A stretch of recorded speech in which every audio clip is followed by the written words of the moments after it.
Hey, what's going on? Beautiful day in Coeur d'Alene, Idaho, and I'm just going to rant for a minute. I don't have like a super organized thing to talk about, but I was just talking to one of our clients at Adapt Digital Solutions, and if you don't know, Adapt Digital Solutions is my marketing company. We do marketing for contractors, so all of our clients are contractors. And I was just talking to this client of ours, and I think it was last year we did our FMS system for him, and it worked really well. He's super busy, and we're putting a little pressure on him. Like, if you're watching this, man, like, I'm not dogging you, like, I'm on your team, but I think it's good to talk about.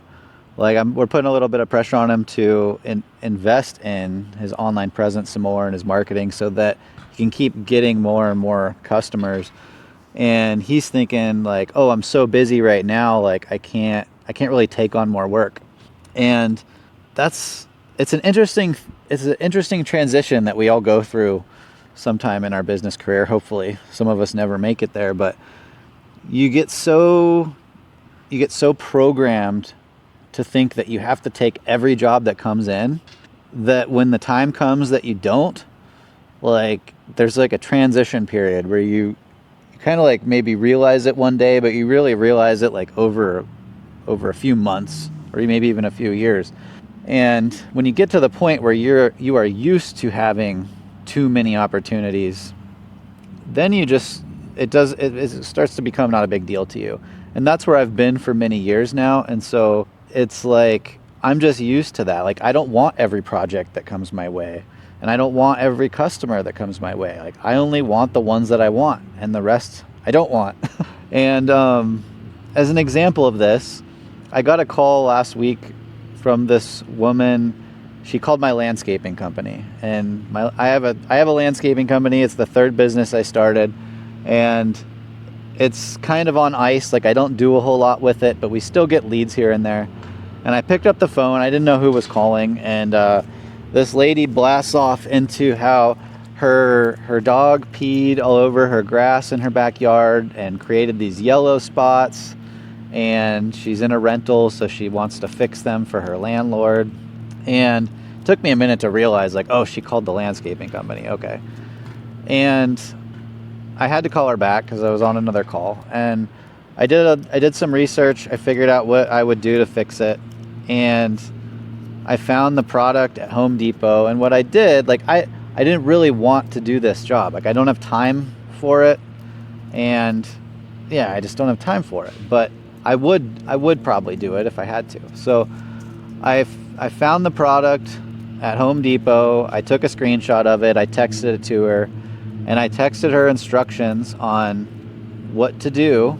And then she wanted to talk on the phone, so I called her and I explained it again. Like, this is the product you get. It costs about $25. Go and you can fix your own grass. And then I said, look, if you want me to do it, I'll do it for $200. I figured it'd probably take me 2 hours. I figured she wouldn't want to spend $200 because it wasn't that difficult of a thing to do. But if she wanted to give me $200, I would go do it. And she said she'll call me back in a month or two when she has to move out. So she might actually end taking me up on it, which would be fine. But she also said, hey, I'm having a house built. I am going to need somebody to design and build my backyard. And so I'll save your number and I'll call you for that. I was like, okay, great. Again, like, we don't need the work. I'm not trying to get a bunch of landscaping clients, but we would consider it, and we would at least help her find the right person to help her if we couldn't. But she was very grateful that I showed her how to fix her own problem. And when she told me that, she said, thank you so much. That was really helpful. I said, hey, if I send you a link to leave me a Google review, would you mind doing that? And she said, of course she would do it. And I checked the next day, and she had left me a Google review. And so I didn't even leave my house. I talked to somebody on the phone for maybe 10 minutes. I helped her out a little bit. She left me a Google review, and I may or may not go do that super easy job for a couple $100. And the point of sharing this story is that I think sometimes we make things harder than they need to be. Like getting reviews. I know I hear it every day. Oh, it's so hard to get reviews. And I know that it can be hard to get reviews. But I also know that it could be really easy to get reviews. Like I got one just for talking to someone on the phone for 10 minutes and sending them a screenshot. And I can do that stuff all day. It doesn't take much time. That review could be worth hundreds of dollars, maybe even thousands of dollars to me someday. So getting reviews, it doesn't have to be too difficult. And you don't have to take every job that comes your way. It's okay to get more opportunities than you need, because it allows you to price things in a way that make them more worth your while. And to my friend and client who doesn't want to get more leads because he can't handle more work right now, I just say, like, you want to invest in your marketing when things are good, because that's how you keep them good. If you wait until you need leads to start trying to get leads, you're already behind the 8 ball, and it just puts you in a worse spot. So when things are good, when you invest in marketing and it's working, you double down on it. You don't take your foot off the gas. And when people call and you really don't have the time or capacity to take a lot more projects, you throw out larger ballparks and you start charging more money. And your goal is that they say no, because you really don't want to do it. But if they say yes, at least now you are getting paid enough to make it worth your while. And now obviously don't price gouge people, but like, it's totally okay to charge an amount that makes it more worth your while. It is not your job to determine how much it is worth to somebody. It's only your job to determine how much it's worth to you. So if you throw out a price and someone says, oh, that's way too much, that's just fine. That is their decision to make, not yours.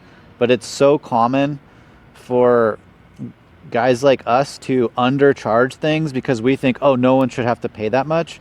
But again, that is not your decision to make. That is your customers. They're the ones dishing out the money, so they get to decide how much they're willing to spend. You have to decide how much it's worth to you. And maybe you are desperate for work and you'll take anything that comes your way, but you still need to price things in a way that at least allow you to provide for yourself and to stay in business. Because if you don't stay in business, you're not helping anybody.